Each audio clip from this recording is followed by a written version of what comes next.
Hello and welcome back to Right Now. I'm Stephen Kent. It's going to be a seriously hot summer, folks, and if you live in the northwestern United States, you're already hearing about the grim expectations of a brutal wildfire season. Temperatures in and around Portland topped 100 degrees this weekend, breaking all kinds of records, and soared to nearly 116 degrees on Monday. Americans in the Northwest are buying air conditioning units, apparently, for the first time. Seriously, you can pretty much get by without it up there, historically anyways. Now, you've heard all of this before, and for many years on end. New records being set on storm intensity, heat waves, cold snaps, and climate mayhem in general. And along with this, you get a narrative that only one side of the American political divide cares about the environment. I cannot speak for the motives of Republicans on Capitol Hill for the past 2 decades. Maybe they are bought off by big industry, or maybe they're just like their voters, which is to say that they're cautious. Because flipping the table on the way the world moves is a serious proposition. Hesitation is understandable. Solutions shouldn't be cooked up in a frenzy. Whereas Greta Thunberg and her followers want you to panic, like really, she said to. I want you to panic.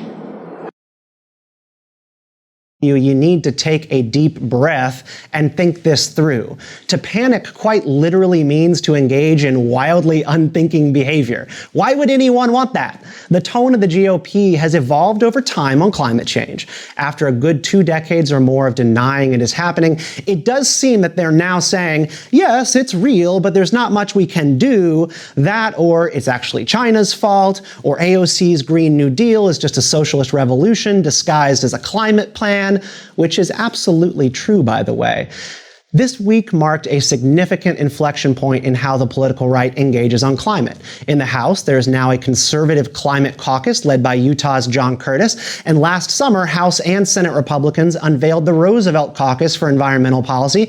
And this is good, because unless you want to be forced to ride e-bikes to work equipped with your very own copy of Mao's Little Red Book, hand-signed by Ilhan Omar, we have to have conservatives at the table on climate policy, or socialists are just going to set policy by default. End of story. Even when the civilized world does not end in 10 years like they've been saying it will. We're going to talk about climate today and about where the GOP is moving on environmentalism. But first, if you're watching us on YouTube, please hit subscribe, join us. We have a new show every week, and we would love for you to get it directly into your feed. If you're catching the podcast, leave us a review. 5 stars would be nice. And follow us on social media at RightlyAJ. That's our handle on Twitter, Facebook, Instagram, everywhere you can find us. Joining me today from Seattle is Benji Backer. He's the president of the American Conservation Coalition and a quickly rising star in Gen Z Republican politics for his environmental advocacy. Benji, welcome to the show, man. Hey, it's great to be here, and I do hate to be called a Gen Z Republican, but I guess it's what I am. Zoomer scum. It's nice to have you. No. I hate to start with asking you how is the weather, but you are up in Seattle. You hanging in there? Because the news coverage has been like pretty dystopian so far. Well, it honestly is pretty bad. I've dealt with triple-digit temperatures for much of my life. I've been in Arizona for part of my life and in Wisconsin. Everyone has AC in those places, so it's not that big of a deal.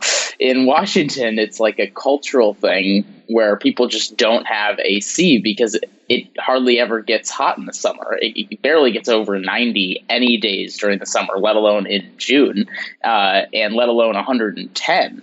And it's been really hot. No one's going out. It feels kind of like the beginning of quarantine all over again, and it's pretty hot. That is just not fair after the year that we have had for that kind of thing to happen. And I guess related to what we're talking about here today, I really hate to be one of those people who looks at like weather events and then asks people like, can you comment on this in terms of how it is evidence of climate change? Because not every weather event or bad week of heat immediately means like global warming is going to kill the world in 10 years. But what do you think about it? I mean, is this evidence of the climate change narrative? And how should we think about things like this big heat wave? It's a really, really good question. I went around the country this spring to meet with climate scientists from top institutions from across the globe who have been very pragmatic in the way they've looked at it, not political at all. They're looking at it from strictly a scientific perspective. And I asked them that question without knowing that it would come to fruition so quickly after my fact-finding mission. And what the fact of the matter is, weather is not climate. And climate has an impact on weather, but weather is not climate. So when you see a severe weather event, you cannot blame it on climate change. It can be worse because of climate change, but it is not happening because of climate change. So when there's a hurricane, that hurricane would have happened anyways. It might just be a little bit worse because of climate change. And that's something that I think a lot of people don't understand. Same with wildfires and other things like that. Mm-hmm. So there's no scientific data to say that X extreme event happened because of climate change. That's weather. The trend over time of temperatures increasing, of storms getting worse, of wildfires getting worse, that trend is climate change. And that trend is heading in the wrong direction. And it's pretty hard for people to deny that trend is existing. Yeah, I was like just the other day, I was listening to my weekly dose of the Ben Shapiro show, and he has this new series called Debunked, and he did a debunked episode on climate change alarmism. And so I kind of like hopped into the episode thinking like, all right, Ben Shapiro is going to like dismantle that climate change is real, but he actually didn't. He was just like, the climate is changing, it is getting hotter, but what do we do about it is a solution. So it kind of like, it really does seem like there is all of a sudden broad consensus. And I don't even know what changed, because you remember the denialism days. Like, it's just like somewhere along the line in the past couple of years, it just went away, with the exception of former President Trump. Look, I hate to toot our organization's own horn, but I think that's because of the work that we've done at ACC. I'm the president of the American Conservation Coalition, and when we started in 2017, there were 2 Republicans in Congress who believed in climate change, or at least talked about believing in climate change. Of course, there were more who weren't talking about it. Now there are literally nearly 100 in the House and the Senate, and even more are voting for pro-climate policies, even if they don't talk about it in a pragmatic way. And then, of course, the general public is following that trajectory as well within conservative circles. There's been a huge shift, and I think it's because of a few reasons. One, the trend of climate change is much more obvious today than it was previously in a lot of people's lives. Farmers, ranchers, people who vote conservative are starting to see the effects. Second, we've been realizing that the Green New Deal and other socialist policies, to your point earlier, cannot be the only alternative. Otherwise, we are going to get really bad impacts on our environment and our economy. And then the third reason is because conservatives have realized that they do want their own voice at the table, that we do have good ideas, that we do have a really good platform to stand on to solve this problem, that we do care about the environment just as much as anyone else. So why not fight? Yeah, and I want to kind of unpack what some of those specific policy proposals are. And I think what you mentioned about like farmers in particular, like being one of the driving voices and how the right has changed how they think about this is really key. Could you tell me a little bit about you and your background? Like, what's the Benji Backer origin story for how you got off the sidelines and involved full time on this issue? And was it Republican first, environmentalist second, or the other way around?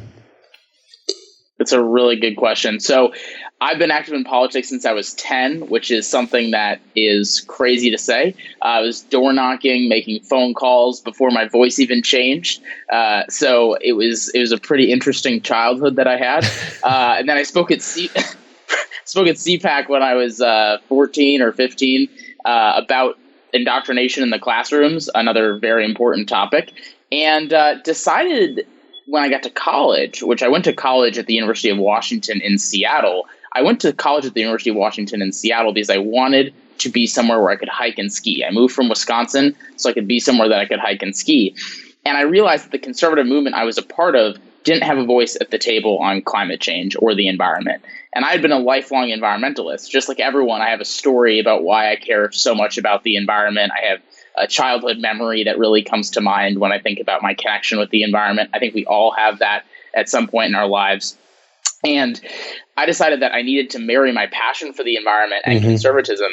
And for most of my life, it was conservative first and environmentalist separate. And now it's environmental first and conservative second. Yeah, I've noticed this trend particularly among like Gen Z and sort of late millennial conservatives. They all are from the Western United States, Northwestern United States. One of my friends, Nate Hotchman, out in Oregon, really great conservative environmentalist writer. Hannah Downey, Kat Dwyer of the organization PERC out in Montana. Like, environmental conservatism does live out west, and that is sort of like where the intellectual tradition lies. And it's really interesting to see it finally like break through in Beltway circles, because it's completely changing the way that the right talks about climate. Exactly. And those are some fantastic people you just mentioned, some of my favorite people. And look, I mean, Dan Evans, the governor of the state that I'm in right now, Washington. It's hard to believe that Washington had a Republican governor that actually won the city of Seattle, but it happened. He created the blueprint for the EPA, and he protected more land here than really any governor in history. He was a Republican. He still is a Republican. I know him today very well. He's 95 and still cooking. But like, there's a legacy out here of conservative environmentalism. And it's that skepticism of the federal government, right? Like, I think part of that tradition that you're talking about is like the public lands versus private lands thing. Like, who's going to control cattle grazing territory? Like, it's kind of an extension of that tradition, right? And it's sort of grown a little bit more into like the national parks debate. Exactly, yeah. So it's kind of started around that national parks debate, because out here, that's such an important conversation. You have Nevada, which is mostly public lands, and people there are really constrained by the federal government owning so much land. But you also have people who live in these states who love the public land for recreational usage, hunters and anglers. And how much of the percentage is federally owned? I've heard that statistic before, and it's a huge number. Oh yeah, I don't know the exact amount for the West specifically, but it is staggering how much is federally I just remember being like blown away. I was like, that is way too much for the federal government to own out in the Western region. Have you seen the Yale study that came out a couple of weeks ago, written primarily by Matthew Goldberg, I believe it was, on how you can message to conservatives on matters of environmentalism and climate change more effectively? Are you familiar with the study I'm talking about? I'm not, but I'm very familiar with the Duke study that's very similar. So if you're more of a Yale guy, Duke, I'd never consider myself a Yale guy. How dare you? Anyways, continue. What was the Duke finding? Well, I'm not a Duke guy either. I think in basketball, I'll cheer for anything but Duke. But there was this study about how to message climate change to conservatives. And one of the problems is that conservatives are the most connected to their environment out of any group in this country. You think about who votes conservative. It's hunters, it's anglers, it's ranchers, it's farmers, it's people in rural areas living out in the forest. Those are the people who are voting conservative. They love their environment, but they don't want some big top-down government policy to tell them to ride their bikes to work when they need a truck to carry their loaf from their house to their farm, right? Like, that is a very anti-conservative message. And so instead of coming up with our own solutions, we've run the other way. But if you can message it in a way that involves those communities and actually builds up rural communities and builds up the farming and ranching community, which you can do and fight climate change and boost the economy at the same time, that is a winning message. But we just haven't done that until recently. Do you think the knee-jerk reaction of the Republican Party, by and large, has been tied to what you mentioned for the longest time, like literally just like identity politics? Like, the people talking about environmentalism are people that don't look like, think like, dress like, or talk like these kind of more rural, blue-collar conservatives that you're describing. Because it really does seem to just be like an out-group animosity sort of dynamic, where we agree on a lot of the same principles and a lot of the same values. It's just that the people who are pushing that conversation were urban hippies. Living in Brooklyn and DC. I live in Seattle, and the Seattle environmentalist is frowned upon by everyone else in Washington State, because Washington State's actually a very conservative state outside of Seattle. And the problem with the climate change politics is very evident here in the state. That there's two types of climate activists, and we're trying to create a third, but there's two types right now. The first is kind of the privileged upper class, white person in a big city who tells you to change your life, but also maybe flies a private jet, and like Al Gore or Leonardo DiCaprio, or they have some fancy Tesla or whatever it is. Yeah, it's hard to identify with. And the second is kind of these young alarmists in big cities who are protesting in the streets and are super angry and lumping every issue in with climate change. Those are right now really the two people that you see on TV and in other news entities talking about climate change. Yeah. How would you connect with that if you're a working class person in the Midwest or in the West, on the West Coast? Yeah, because I think what you're talking about is like a political movement driven by anger and fear and a desire for big systemic changes. Like the environmental movement has been steeped in this stuff for the longest time, like going back to the 1960s. Like this is where the Sunrise Movement comes from, is like a much larger change to the way that America works versus just making the environment cleaner. And like conservatives, and this kind of goes back to the Yale study and probably what was alluded to in the Duke thing you were mentioning too as well, is like they found that when you talk to Republican voters in more purple areas of Missouri as well as Georgia about things like preservation of the way of life, a protection of home, making sure that your livelihood is intact. Like these are the things that engaged those people on the issue of climate. But you just had to talk about like, what are we preserving rather than what are we trying to, I don't know, like reform or change. That's exactly right. You have to make it about people's backyards. You can't make it about something that is tens of thousands of miles away, or so it feels. You know, if you're talking about polar bears in the Arctic, it's really hard to relate to that, even if you might care about polar bears not going extinct. I think we all would care about that. But at the end of the day, people care about putting food on their tables and feeding their families. They don't care about what's happening tens of thousands of miles away. So,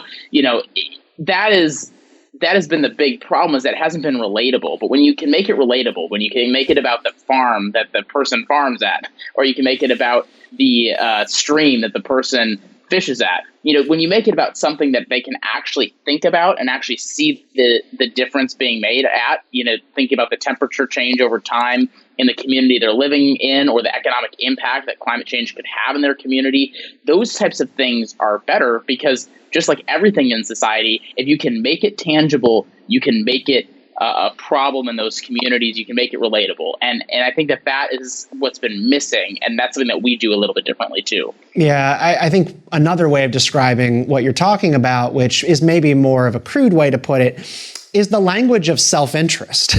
It's just speaking to people about like what is in your immediate interest, not like what is good for polar bears, but what is good for you and your family. And this organizes, I think, people into different political factions, whether or not they are able to and open about admitting self-interest. Like, I think people who believe in free market mechanisms to solutions, they just sort of believe that people don't necessarily always do the right thing, that people sort themselves in all sorts of natural ways, which you just can't control. And I've always found progressives to be just weirdly utopian. Like they have this really big, large systemic critique of humankind and society, but for some reason they think we can be reformed and molded into great people. And I've just never really believed that. I think like we tend to watch out for number one, and the trick is to make policy work so that self-interest works for everybody more broadly. That's exactly right. When you have a utopian outlook on this issue, nothing's ever good enough. And then you delay action because nothing's ever good enough. And you're letting perfect be the enemy of the good. And in politics or in life, nothing is perfect. Nothing is utopian. And we have to take steps in the right direction, just as we do in our day-to-day lives. So in policy, instead of talking about, what is going to be this perfect utopian world that we could live in, which is not possible, we need to be talking about how can we help families put food on their tables easier and fight climate change at the same time. And if you can do that, then you have a lot of communities bought in. Maybe it's not the utopian future that people want, but it's a much better world than what we left. Well, I mean, what were some of the estimations on what AOC's Green New Deal would do to household family incomes and livelihoods over the course of like different years? I don't want to like throw a random number out there, but I believe it was that annual household incomes were going to take like a $20,000 per year hit if all of these things were put in motion. Because I think these people, and Greta Thunberg has sort of said it, like economic growth is sort of considered to be like the problem, that we are growing and focusing on livelihoods rather than just always focusing on being net zero on carbon emissions. Well, yeah, I mean, look, a wealthy person can help fight climate change very easily because they have the money to do so. But when you're talking about rising energy bills and rising transportation costs and rising costs of production and manufacturing costs, that has an impact on literally everyone in a severe way, except for the highest 1% of society. And as the movement that previously was kind of the anti 1%, this is the most pro 1% type of policy you could think about, this utopian kind of, oh, well, we'll just throw everything at the wall to solve this problem that isn't even as bad as they're saying it is. And we're gonna do everything we can to fight it, but we're also gonna put everyone in poverty. And that's not me saying some right-wing talking point. That is literally the truth. You cannot go solar and wind only. You cannot go all electric. You can't do all these things overnight. And if you did, it would have severe consequences on literally everyone but the upper class. Why not? Why can't you make that big fundamental change and go over to those new techs? Is it just that they're not ready and that they don't know how, like they can't hold the energy that they collect? Break that down for me. Yeah, I mean, the science is really clear on this, and this is something that this part of the climate movement doesn't use, is they don't use the science. The science says that we don't have all the technology and all the innovation to solve climate change. Solar and wind are not scalable right now. If you think about your local community and you turn on your light every day, you don't really think about where your energy is coming from, but it's most of the time not coming from solar and wind because solar and wind don't have the capacity to power entire communities in the way that nuclear or hydro or natural gas or coal do. And I'm not endorsing, coal. I'm just saying that there is a severe base load problem with solar and wind of powering communities because it's intermittent. It's only possible when the sun is shining for solar or when the wind is blowing for wind power.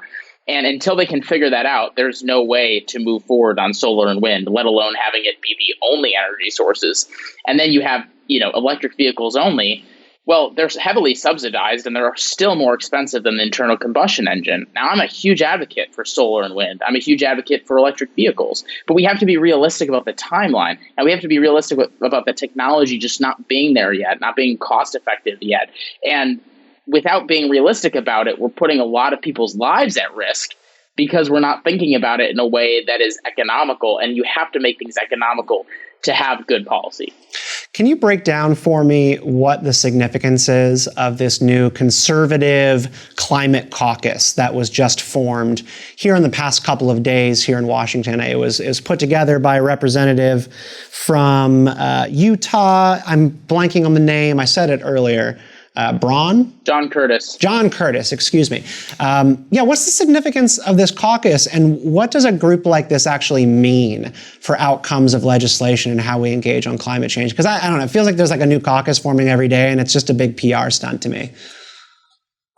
Sure, yeah. So John Curtis is one of the greatest members on this issue out of any side. He's a Republican from Utah, a coal powered district, and he knows that he needs to fight climate change because he cares about his local community and he wants to be brought into the conversation. And over the past few months, we've helped him alongside some other groups kind of craft this new movement in the United States House where there are literally over a quarter of the House Republicans engaging with this caucus. Now, I don't know whether or not the caucus will result in legislation or not. It's too soon to tell on that. I'm hopeful that it will, and we're going to be there to support that.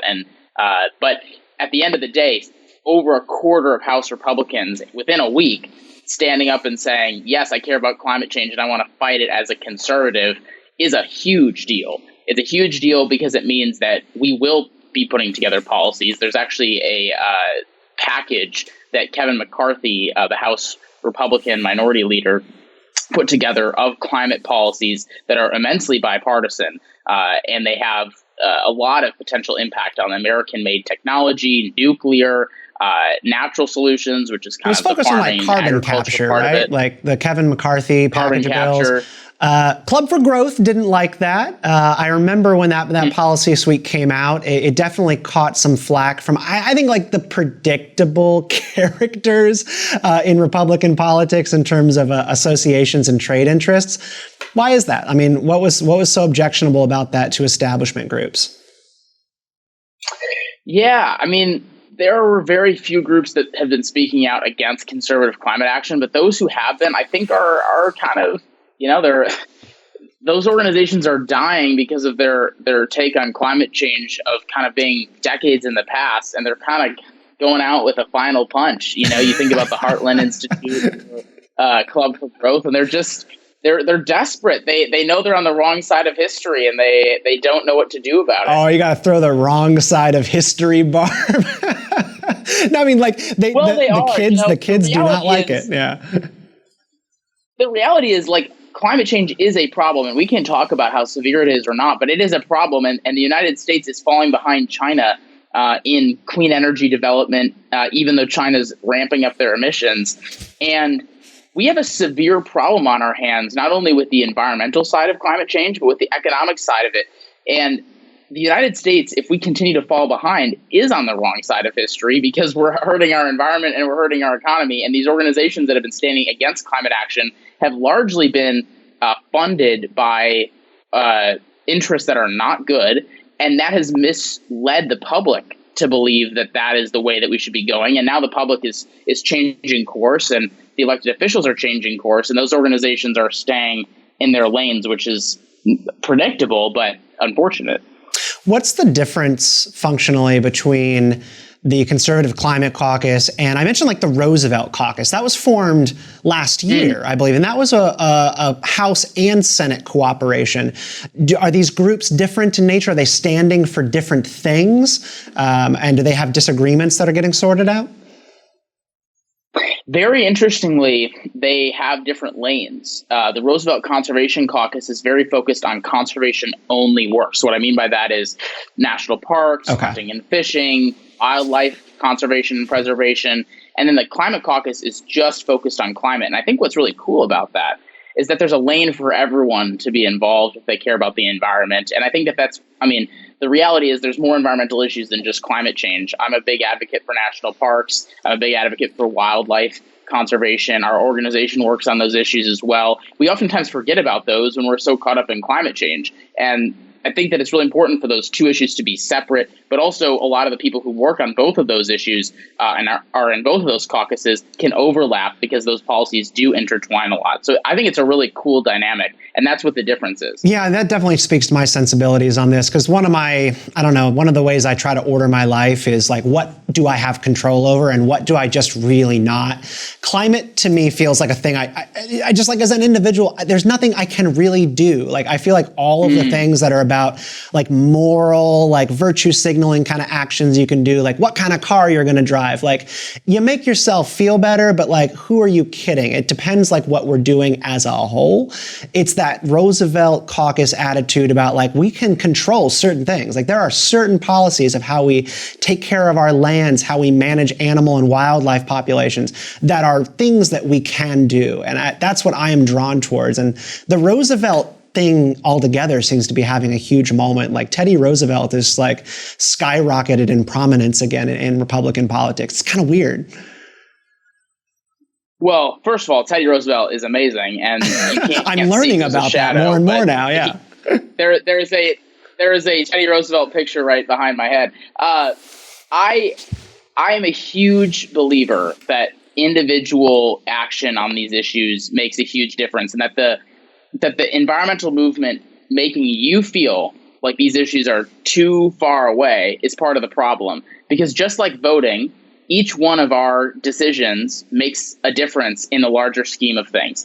I have unsweetened iced tea right here that is made and brewed every morning, and I don't use plastic to drink that iced tea every day.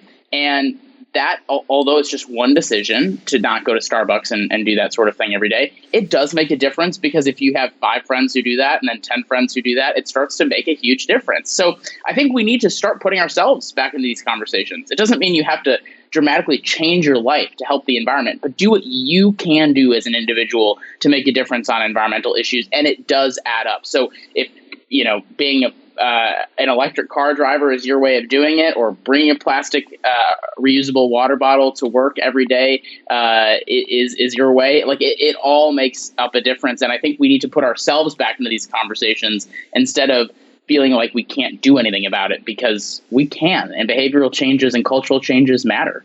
I don't know. I mean, what you're describing, like, I get that. And I feel compelled by what you're saying, but like so much of like environmental impact, and I think a lot of this is driven by emissions. Like a lot of the conversation, particularly by the left, is all about emissions.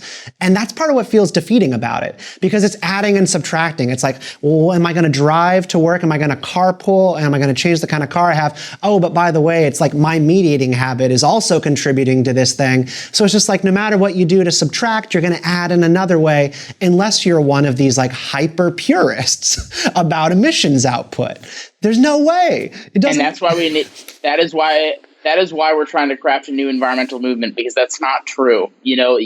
Every impact that you can make in a positive way for the environment and your own personal life matters. And it doesn't mean that the other things that you do that are quote unquote environmentally poor are bad. Like I still eat meat. And I'm an environmentalist. I run a climate change focused organization. I still eat meat because I'm just not willing to give that up. But I am willing to give up other things. And that's okay. There's different trade-offs. And it doesn't mean I'm giving up things. It just means that I'm doing things maybe in a different way. But to your point, the individual stuff matters. But it is a societal shift that has to happen, which includes individuals. And it's also a policy conversation that needs to be having solutions at all levels. And I think that that's where the left is so wrong, is it's talking about federal government and international solutions only. Whereas our organization and our movement is talking about, okay, this is a complex problem that has impacts in different areas of society, and we need local solutions, we need personal decision-making changes, we need state government solutions, federal government solutions, we need market changes, capitalist technology innovation. Like we need all those things.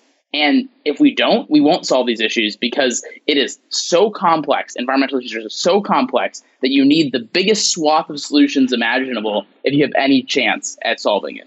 Yeah, I mean, just the other day in DC, I suppose they're still flying out of the area now, but the Sunrise Movement was here in Washington yesterday, shutting down most of the area around the White House, doing some big march, pushing for what was it called? Like a CCC type of organization?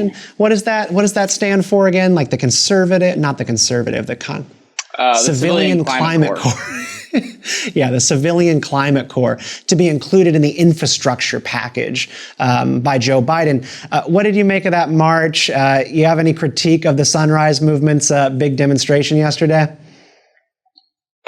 Look, demonstrations create some really cool social media coverage, but they don't do anything to further political dialogue if you don't have an actual solution that you're fighting for. And that's what these protest climate movements have done for decades. You can stand in the streets for hours or days. You can glue yourselves to the wall of someone's congressional building. But if you don't actually have a solution that can be feasible, then what are you doing? What is the point? You are just dividing and making it harder to move forward. So Sunrise Movement, which is kind of the youth movement behind the Green New Deal, can say some really sizzly statements, but they are hurting the environmental movement and making climate change worse by making it harder for people to be part of the conversation. And I actually believe that the Sunrise Movement is making this conversation worse. Yeah, I mean, half of their social media presence yesterday in Washington, D.C. was about their different climate beliefs, but then also animosity towards police. It was like half of their social media campaign yesterday, because all of those left movements fold into each other. They're all the same thing. Right. And that's why it's just like, it's this weird, creepy religion, not like actually part of a suite of conservative policy solutions, because they had nothing to say about the growing Climate Solutions Act pushed by this new conservative climate caucus. Like, they don't have any commentary on it because they probably don't even know that it exists. Well, they said that they were opposing it because it wasn't good enough. And the first climate bill to pass the Senate this year was a Republican-led bill by an Indiana senator who had 92% of his colleagues voting in favor of a climate bill. And if you do the math, 92% of his colleagues includes a whole heck of a lot of Republicans who haven't been a part of this conversation for a while. That, my friends, is progress. Protesting in the streets about something that you've been protesting for 20 years and haven't made progress on is the opposite of progress. And so they're taking the progress out of progressive. I mean, there's no progress in this movement that they're leading, and they don't even address the elephant in the room, which is that there are bipartisan, common sense climate policies, but they just shy away from it because it's like not good enough or something. What does the Growing Climate Solutions Act functionally do? The one thing that I'd seen about it was that it was very driven by sort of like credits for agriculture and farmers to actually change some of the technologies that they use, like actually tweaking different behaviors and making it profitable, or, you know, offering incentives for them to actually do that. Yeah, basically the Growing Climate Solutions Act, which is now in the U.S. House, and then hopefully will be signed by the president if it passes, will basically create a carbon market for reducing emissions on farming land and agricultural land. And it really incentivizes the new technology in the farming community because you are given an incentive and a credit if you reduce emissions. And so instead of making reducing emissions harder on farmers, you're actually making reducing emissions profitable for farmers, which is why it's so popular, because rural America is struggling struggling financially, especially the farming community. And if you make it profitable to fight climate change, which is what this is trying to do, you're helping farmers and you're also helping climate. And, you know, natural things like wetlands and farming and agriculture, that all amounts to a severe chunk of carbon emissions that kind of get exposed from those practices. But if you can sequester carbon, which means basically capture the carbon in the agricultural facilities, then you're making a huge dent on carbon emissions, which is what this is trying to get to. What do you think makes for good foundations for climate policy? Is it I think like the left, like they tend to like look at like, by year 2050, we want to have like net zero carbon emissions. And like, that's the big goal. And then it's like, we need to do whatever needs to be done to reach that goal by 2050 or 2040. Whereas like conservatives, and I think by their nature, like they tend to be tinkerers, you know, like what you're talking about, like doing little small things here and there, offering incentive programs and tax credits and all that kind of stuff. And it just like, it all breaks down to like, are you a flip the table kind of person, or are you a minor changes one bit at a time sort of person? And which do you prefer? Because I sense both things are present in you in the way that you think about climate solutions. Yeah, look, as a Gen Z Republican, as you so eloquently put me as at the beginning, is I do have severe worry about what we don't do on climate change and what effects that could have. I know that the science says we need to be net zero by 2050 if we don't want to see the worsening effects of climate change in a very severe way. What the left has been saying now is like AOC's been talking about like net zero by 2030, and Biden says I think 80% by 2030 of carbon emissions reduced. Some of those things are just not feasible, and they really would have a negative impact. But net zero by 2050 is very feasible and is not something that we would need to really dramatically shift society about. And I think it's really important for conservatives to understand that the science isn't as doomsday as what we hear all the time, and that like the net zero by 2050 is actually very possible with the way carbon emissions are dropping in this country and with the way technology is working. So to answer your question, I think that we need to look at technology, innovation, and markets first. If a climate policy doesn't enhance technology or innovation, or make it a more competitive marketplace to fight climate change, then there's no point. Benji, And what are the technologies that we're missing? Rely on regulation. What are the technologies that need to be developed, brought to the table, something that like we're just not there yet, or that nobody has even really started serious work on that we need to employ to actually hit the goal that you're talking about? Number one is nuclear energy, and that's something that conservatives can own. Nuclear energy is the safest and most efficient form of energy out there, and it's the most carbon-free energy outside of offshore wind. That's the only more carbon-free energy than nuclear energy. So nuclear energy right now is too expensive to be marketable, but that is changing with technology and innovation in the private sector as well as in our Department of Energy labs across the country. Carbon capture is a very important part, because if we're going to continue using fossil fuels, which is going to be the case for the next few decades, we're going to need to figure out a way to capture that carbon and either store it somewhere or create new products with it. And then I think agriculture is the next. There's a lot of different needs from the agricultural sector in terms of helping them fight climate change. So this carbon market and carbon credit investment, that's a great start. But we need to make it easier on farmers and agriculture industries to fight climate change. And then electric vehicle batteries, solar and wind battery technology to store the power when it happens throughout the day.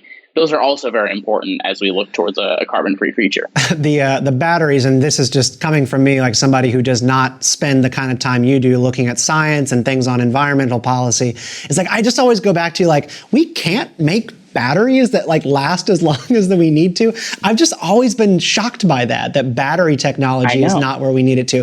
That seems so simple. We've been to Mars at this point, but yet we don't have batteries for everybody's cars. But yet my iPhone lasts like 3 minutes without a charger, and I have to plug in my computer to talk to you because I'm worried it's going to die. Yeah. No, I mean, it just also always sort of jars me about the things that we're just not there yet on. And actually, I wanted to ask you one more technical question because you're my only friend now who can help me understand this. When people say carbon capture, what is carbon capture? Is it a device like a filter that goes on different technologies to literally capture those chemicals, and it's small? Like, what does that even mean? Yeah, so it comes in a lot of different forms, but a lot of it is a filter that goes basically up into either the atmosphere towards the carbon that's already there, or it goes right at the top of like a carbon intensive facility, like a coal or fossil fuel plant, other fossil fuel plant, and captures it. And then right now, what it can do, it's really expensive to do this now, but maybe it will become cheaper because it's a new technology, is you can create new products with that carbon, and or put it back into the ground where it came from. And so it really just depends. There's a lot of different technologies out there, but a lot of them are filters, basically creating a way to put that carbon in a small place and put it somewhere. Well, what's next for? It's pretty cool. Yeah, no, that sounds really cool. What's next for the American Conservation Coalition? What's your next big push that you're going to make? Round us out with what you're aiming for this year. Well, we're aiming for more bipartisan policies on climate to be passed that are led by conservatives and done in a very conservative way economically. I think you're going to see that. The only climate policies, and I'll say this, the only climate policies that have a shot at passing this Congress are the ones led by conservatives, which is pretty cool. So we're hoping to continue doing that the rest of this year. We're hoping to grow our membership base. We're aiming to be kind of the right of center environmental organization from a grassroots perspective, from a political movement perspective. So we're hoping to grow our grassroots base pretty substantially. And then in the fall, you're going to see us really lean into some areas that conservatives can own. I've talked about a few of them on this interview, but there's a few areas that conservatives can own, and we're going to launch some pretty big campaigns and political movements around those issues, because we need conservatives to feel like this is our issue. It's time for us to take the offensive. We cannot continue to run the other way. It is our time to fight for our environment, fight for our economy at the same time, and our movement's going to be there to be there every step of the way. Our time is now. Benji Backer, thank you.